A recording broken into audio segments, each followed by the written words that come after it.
Moi, je travaillais sur la ferme familiale avant d'être élue. Cette année, on a la loi d'orientation agricole qui doit arriver à l'Assemblée fin de l'année, début d'année prochaine, on ne sait pas trop. On est plusieurs députés, Aurélie Trouvé, Loïc Prudhomme, Manon Meunier. On est un peu les 4 chefs de file des questions agricoles au sein du groupe. On a fait plusieurs auditions et là, on s'est dit qu'il faut aussi qu'on aille sur le terrain, visiter des fermes. Donc, on a lancé l'Agri-Tour.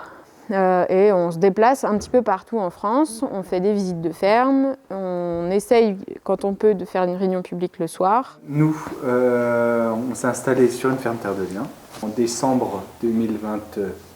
Ça nous a permis de nous installer sur une ferme qui faisait vivre avant donc un couple qui était en vache laitière. D'exploiter 130 hectares. Et nous, aujourd'hui, notre objectif c'est de faire vivre sur cette ferme-là 5 personnes.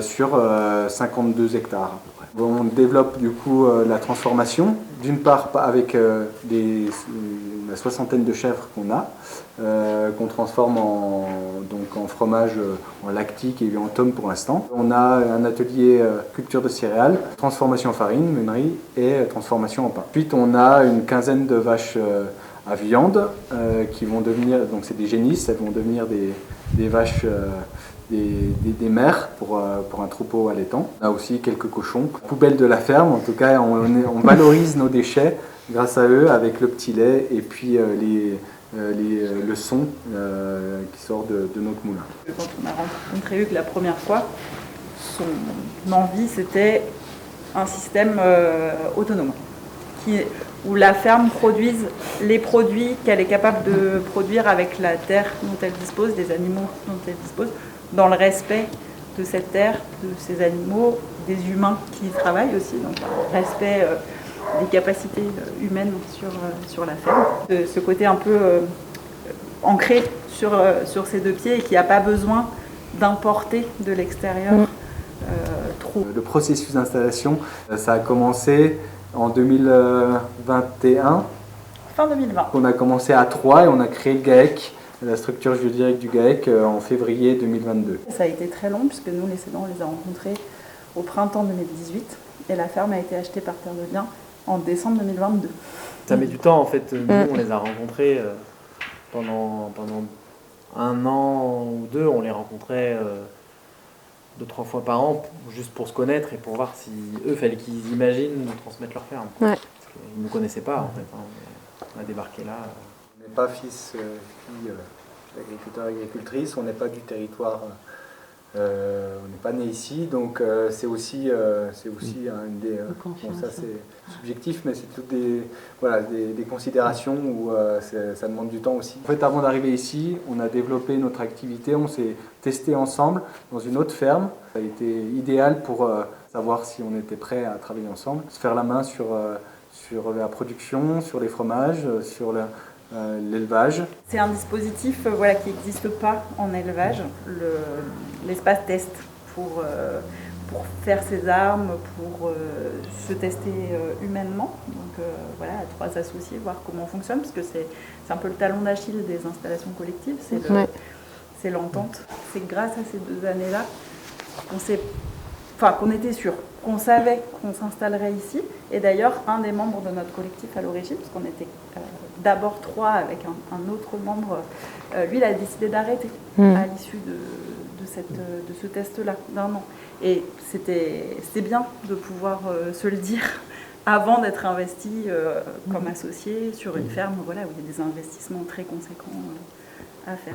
C'est une ferme entre 800 et 1 million d'euros. Terre de Liens a acheté les bâtiments, 38 hectares de terre agricole, la maison d'habitation des cédants. Avant que l'hypothèse Terre de Liens se confirme, en gros, nous, on avait chiffré, on était capable d'acheter la ferme et c'est tout. Ensuite, on ne faisait aucun investissement de travaux. On se demande comment c'est possible aujourd'hui d'envisager une installation seule. On a déjà énormément de travail à 5. L'avenir, c'est quand même vraiment une installation collective qui permet d'optimiser des surfaces, d'approfondir le travail sur les différents aspects pour bien valoriser, sur peu d'hectares, bien valoriser le travail qui est fait.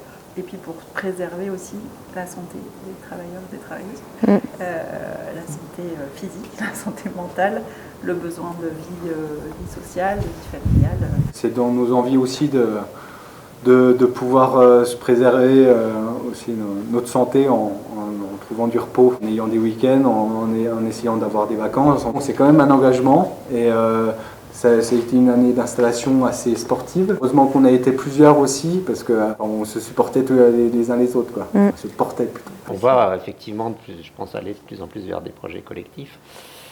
Et la réussite des projets collectifs, on y tient. Salarié de la Chambre d'agriculture à l'époque, qui nous a accompagnés, ça c'est des dispositifs d'aide publique.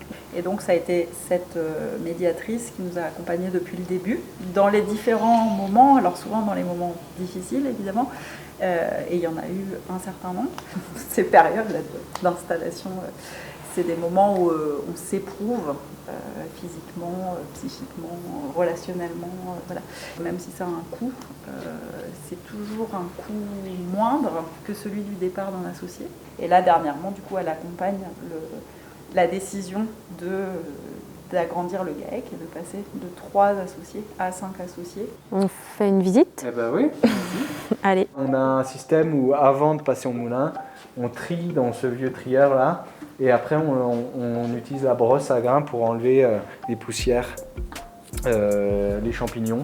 Ça, c'est un outil que j'ai fait en formation avec Vivea, là, avec l'atelier paysan. On est sur de la variété moderne, mais à terme, l'idée, c'est d'intégrer des variétés de blé population pour avoir à la fois des beaux champs, une diversité dans nos parcelles, et puis aussi qu'on va retrouver aussi dans le pain avec plus de goût. Ça va s'arrêter dans le four.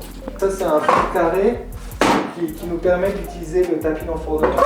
On peut mettre 80 kg de pain par fournée. On chauffe avec du bois, c'est des écoins de scierie, des déchets de découpe de scierie. Et puis là, la meulerie à côté. On en fait des gros là, c'est pour la coupe, donc ça c'est pour le marché, c'est tout le pain pour le marché. On en fait des pains de 1 kg. Et puis après des petits aux graines, la tournesol, des pains moulés nature ou aux noix. Tout notre grain qu'on a trié. Voilà. Et puis après, on le passe dans la bétonnière, on lui rajoute de l'eau parce que là il est un peu trop sec. Et pour qu'on puisse retirer le maximum de farine, on dans une bétonnière. Ça c'est un moulin de Gilles Maillet. Ils sont 3 constructeurs de ce type de moulin en France.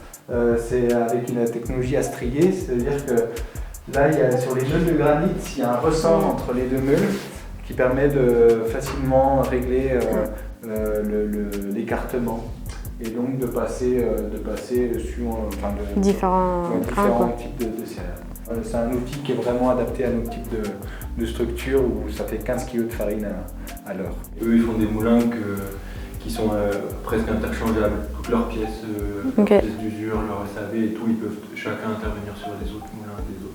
L'agriculture paysanne, ça passe aussi par des outils spécifiques pour lesquels on peut facilement, en tant que professionnel, en tant que paysan, nous, agir. On a une connaissance de notre outil.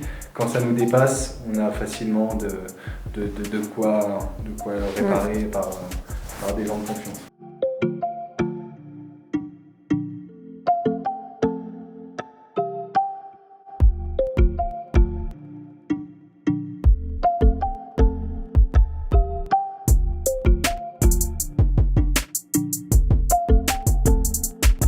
Relief développe notre système de polyculture élevage un peu. Il y a plusieurs types de systèmes comme le nôtre où il y a la transfo avec la commercialisation locale.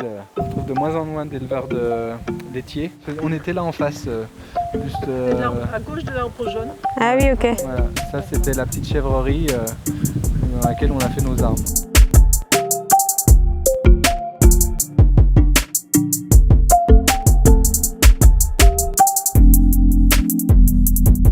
Il y avait 53 chèvres cette année.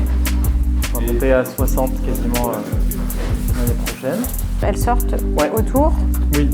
Et ben là tout autour on a quasiment, je crois, 17 hectares accessibles. D'accord. Gros atout par rapport à d'autres agriculteurs avec qui je travaillais, c'était d'avoir les terres autour.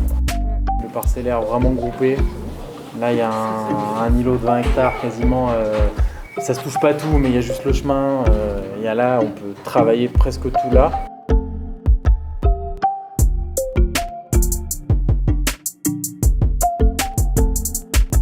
En alimentation, vous êtes autonome là? Ouais, on sera autonome. Après, bon, vu que le troupeau il monte, Ouais, bah oui, on n'était pas autonome quand on était sur l'autre ferme. Ouais. On avait dû racheter du foin dans l'hiver. Ouais. Là, on a stocké tout ce qu'on pouvait. On sera largement bon pour les chèvres Ok. et même pour les vaches. Enfin, parce que l'idée, c'est de pas acheter de foin. Ouais, bah ouais. Après, ça arrivera peut-être certaines années. Hein. Parce que bon, l'aliment bio, correcteur azoté, c'est un truc qui l'année dernière, ça prenait 15% tous les 3 mois. Voilà, il nous a fait, faut commander, ça va monter. Alors nous, c'était pas des grosses quantités, donc ça allait, mais des gens qui sont très dépendants de ça, qui doivent en acheter un semi-remorque tous les 6 mois, je sais pas. Voilà. On a la chance d'avoir de la surface par rapport au troupeau qu'on a dimensionné. Il y a les vaches qui mangent une partie de l'herbe, mais ça peut s'ajuster. Si on manque d'herbe, on peut faire un peu moins de vaches. Si le changement climatique vient baisser fortement les rendements, par exemple. Là, l'atelier de transfo, il est à côté de la... Il est en bas.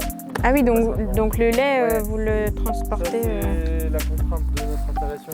La fromagerie, elle existait déjà en fait. Ok. Eux, ils ont transformé Ah le oui. lait de vache pendant quelques années. Ah oui. Donc la fromagerie, elle était en bas. Et nous, en bas, on voyait pas trop comment installer correctement notre atelier chèvre. Ouais. Donc on transporte à la manière de... C'est une boule qui vient du Jura.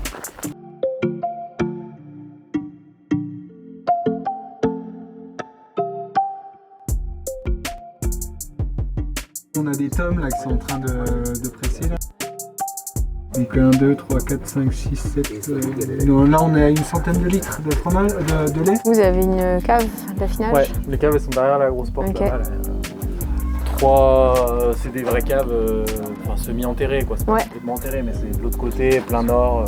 C'est un investissement aussi, les Oui, fromageries. on n'a pas eu besoin de... Si vous êtes tous hors cadre ou non issus du milieu agricole, qu'est-ce qui a fait qu'à un moment donné, vous vous êtes dit je vais m'installer? Pourquoi? Quel sens vous donnez à votre installation en tant que paysan, en tant que paysanne? Plutôt un besoin d'ancrage territorial. D'ancrage, je suis quand même de Grenoble, donc de pas si loin, la montagne, le Trièves, c'était mon univers plutôt de loisirs. Et après, il y a, sur la partie agricole, c'est beaucoup le lien aux animaux, aux chèvres.